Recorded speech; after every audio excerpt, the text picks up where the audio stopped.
दिल्लीमध्ये 10 नोव्हेंबरला लाल किल्ल्याबाहेर झालेल्या स्फोट प्रकरणी एनआयएनं आणखी 4 आरोपींना जम्मू काश्मीरमधून ताब्यात घेतलेलं आहे।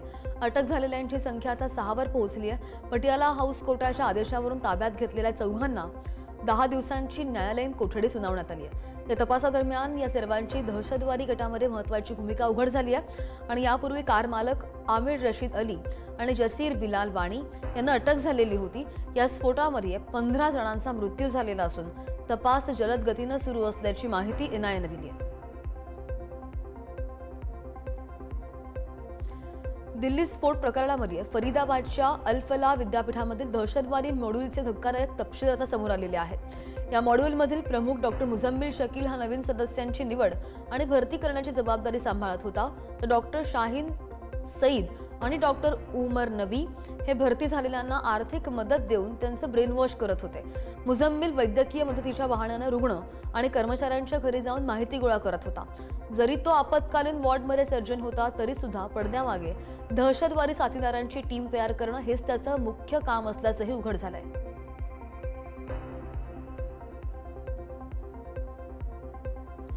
दिल्ली मेट्रो पोलिसांनी तत्काळ ओळख आणि अटक करण्यासाठी mobile facial recognition system launch केलेली आहे। स्टेशन्स किंवा ट्रेनमध्ये येताच संशयिताचा चेहरा काही सेकंदामध्ये स्कॅन होईल आणि पोलिसांच्या डेटाबेसशी जुळताच लगेच अटक होणार आहे। या प्रणालीमुळे अनेक गुन्हेगारांना आधीच पकडण्यामध्ये यशही मिळालंय। यामध्ये 26 प्रकरणांमध्ये वॉन्टेड असलेला तस्लीम उर्फ भुरा तसंच विशाल आणि शेखरचा समावेश आहे। सगळ्या 16 मेट्रो पोलीस स्टेशन्समध्ये गणवेशधारी आणि साध्या वेशामधील अधिकाऱ्यांना हे एआय डिव्हाइसेस देण्यात आले।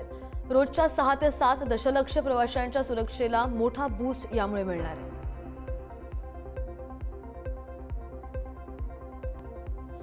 डोनाल्ड ट्रम्प यांचा मुलगा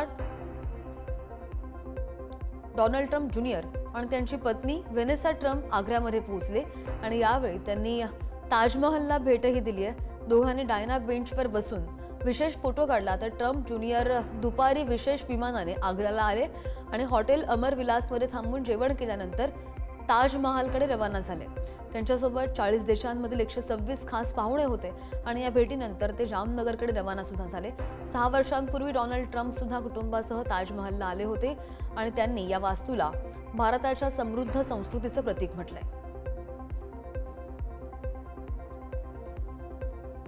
बिहारमध्ये मुख्यमंत्री नितीश कुमार यांनी मंत्रिमंडळाचा विस्तार करत 6 नेत्यांना मंत्रिपदाची शपथ दिली आहे। लेसेसिव नितीन नबीन, मदन साहनी, रामकृपाल यादव, संतोष कुमार सुमन आणि सुनील कुमार यांचा या नव्या मंत्रिमंडळामध्ये समावेश करण्यात आलेला आहे। राज्यपाल राजेंद्र आर्लेकर यांनी राजभवनामध्ये साध्या समारंभामध्ये शपथ दिली। भाजप, जदयू आणि एचएम पक्षामधील अनुभवी नेत्यांचा सहभाग मिळाल्यामुळे एनडीए आघाडीमधील समतोल अधिक बळकट झाल्याचं दिसतंय। संतोष सुमन यांच्या समावेशामुळे दलित प्रतिनिधित्व सुद्धा वाढलेलं आहे आणि या विस्तारामुळे राज्यामधील प्रशासकीय कामांना नवीन गती मिळेल अशी अपेक्षा सुद्धा व्यक्त होते। बिहारचे मुख्यमंत्री म्हणून नितीश कुमार यांनी 10व्यांदा शपथ घेतलेली असून 26 आमदारांनी सुद्धा मंत्रिपदाची शपथ घेतली आहे। शपथविधीनंतर नितीश कुमार यांनी पंतप्रधान मोदींशी हस्तांदोलन केलं, तर मोदींनी गमछा फिरवत जनतेचं स्वागत केलं। ऐन मार्गावरील निवासस्थानी नितीश कुमार आणि त्यांचा मुलगा निशांत यांच्या भेटीच्या भावनिक क्षणामुळे यावेळी सगळ्यांचंच लक्ष वेधून घेतलं। निशांत यांनी वडिलांना नमस्कार करतात नितीश कुमार यांनी त्यांना मिठी मारली आणि तसंच व्यासपीठावर चिराग पासवान यांनी जेपी नड्डा आणि जीतनराम मांझी यांना पाया पडून नमस्कारही केला। खासदार रवी किशन यांनी राहुल गांधींवर तिखट शब्दामध्ये टीका केलेली आहे। राहुल गांधी जितके बोलतात तितके आम्ही जिंकतो, ते भाजपचे सर्वात मोठे प्रचारक आहेत असं सुद्धा ते म्हणाले। काँग्रेस नेत्याने मतचोरीपासून संस्था बदनामीपर्यंत केलेल्या आरोपांवर देशानेच उत्तर दिल्याचं त्यांनी सांगितलेलं आहे। 272 प्रमुख व्यक्तींनी काँग्रेसला संवैधानिक संस्थांवर हल्ल्याबद्दल पत्र लिहिल्याचा उल्लेखही त्यांनी केलाय। राहुल गांधींचे कठोर शब्द सुद्धा मोदींसाठी वरदान आहेत असं सुद्धा रवी किशन म्हणाले। त्यांनी राहुल गांधींवर बिहारमध्ये मासे पकडायला गेले होते अशी उपरोधिक टिप्पणीही केली आहे।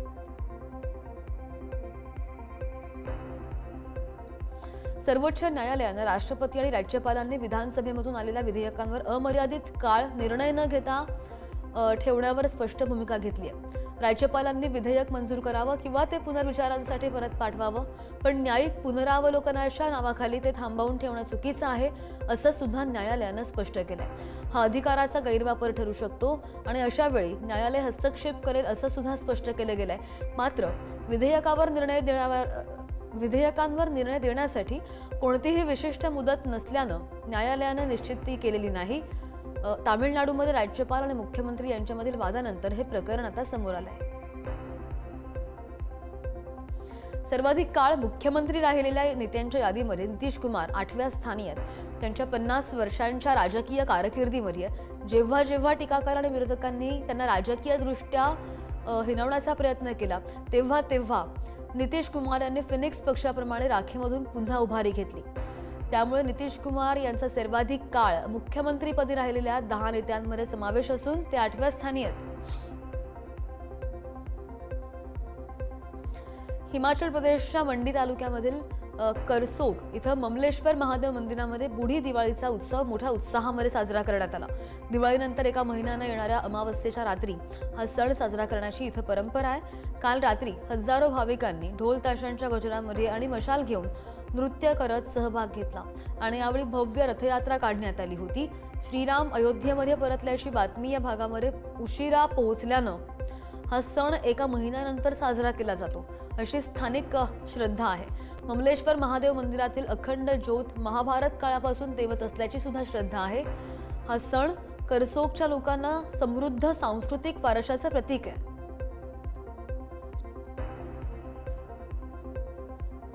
मणिपूरची राजधानी इम्फाळ इथं गुरुवारी संगाई महोत्सवाच्या विरोधामध्ये जोरदार निदर्शनं करण्यात आली आहेत. 2023 मध्ये सुरू झालेल्या वांशिक संघर्षामुळे विस्थापित झालेल्या कुटुंबियांचं तत्काळ पुनर्वसन करण्याची मागणी आंदोलकांनी केली आहे. या आंदोलकांनी महोत्सवाचं मुख्य ठिकाण असलेल्या हप्ता मैदानामध्ये घुसण्याचाही प्रयत्न केला आणि ज्यामुळे परिस्थिती संपूर्ण तणावपूर्ण झालेली होती.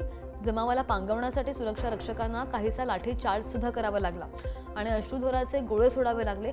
महोत्सवाच्या ठिकाणाजवळ असलेल्या कोनुंग मंगमांग इथं सुद्धा मोठ्या संख्येने निदर्शक जमलेले होते. जम्मू काश्मीरमधील श्रीनगर येथील शेर ए काश्मीर पार्कामध्ये गुरुवारी हस्तशिल्प आणि हातमाग विभागाचं आयोजन करण्यात आलं होतं.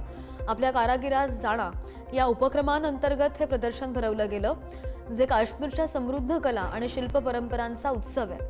हा कार्यक्रम सोलफुल काश्मीर मोहिमेचा एक भाग असून त्याचा उद्देश स्थानिक नागरिकांना थेट बाजारांशी जोडणं आहे आणि या 3 दिवसीय कार्यक्रमामध्ये अभ्यागतांना कारागिरांचं प्रत्यक्ष प्रात्यक्षिक पाहता येणार आहे आणि त्यांच्याशी थेट संवादही साधता येईल.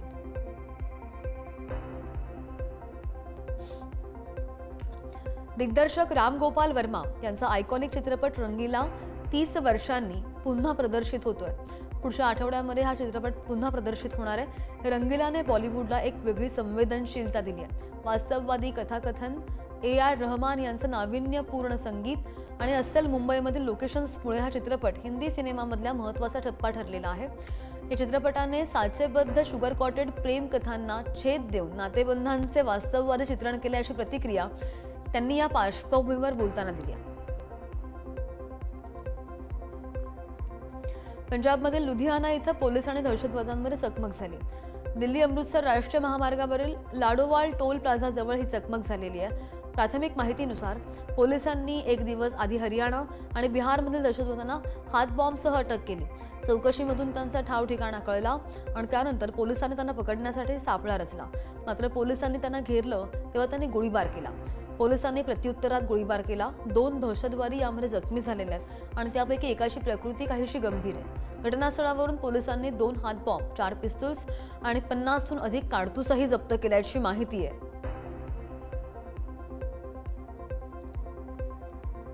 उत्तर प्रदेशमधील मेरठमधील एका खासगी हॉस्पिटलमधील धक्कादायक घटना उघडकीस आली आहे. एका डॉक्टरनं मुलाच्या डोळ्याजवळच्या झालेल्या दुखापतीवर टाके घालण्याऐवजी चक्क फेविक्विक लावल्याचा आरोप मुलाच्या कुटुंबियांनी केलाय. या भयंकर कृत्यामुळे मुलाला रात्रभर वेदना होत राहिल्या. दुसऱ्या दिवशी त्याचे कुटुंबीय मुलाला दुसऱ्या रुग्णालयात घेऊन गेले. 3 तासांच्या अथक परिश्रमांनंतर डॉक्टरांनी फेविक्विक काढली आणि त्यानंतर त्याला टाके लावण्यात आले, टाके देण्यात आले.